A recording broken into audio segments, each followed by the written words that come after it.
আমার মনে হয় না যে সালাউদ্দিন সাহেব জাঙ্গিয়া ফেরে দেশ থেকে যাইতে পারবো। রক্ত একবার দিয়েছি, অর্ধেক বিপ্লব এবং ভদ্রতা দিয়ে বিপ্লব টিকিয়ে রাখা যায় না। অর্ধেক বিপ্লব জাতির জন্য ভয়ঙ্কর, সেটাই আমাদের সাথে হয়েছে। আমি ৭২ সংবিধানের উপরে থুতু নিক্ষেপ করি। বাংলাদেশে তো আবারও জুলাই যুদ্ধ হইব, আপনারা কি প্রস্তুত আছেন? আমরা কিন্তু প্রবাস থেকে প্রস্তুত আছি।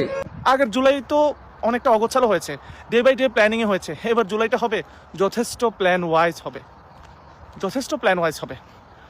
আপনাদের আমরা যতটুকু চিনি, এটা ডিফেন্স করার কোনো ধরনের আসলে শক্তি কিংবা সামর্থ্য কিংবা সে বুদ্ধিমত্তাও নাই। যেমন আগে নেমেছি এখন আবার নামবো, জনগণের এই দাবি আমরা আদায় করে ছাড়বো ইনশাআল্লাহ। এমন অবস্থা হইতে পারে আপনারা সংসদে বসে যদি দেশ বিরোধী আইন করেন, মানুষ নিজের জানমালের কথা ভাইবা সব বন্ধ কইরা সংসদে গিয়েও আপনাদেরকে পিটাইতে পারে। জুলাই সনদ বাস্তবায়ন করতেই হবে।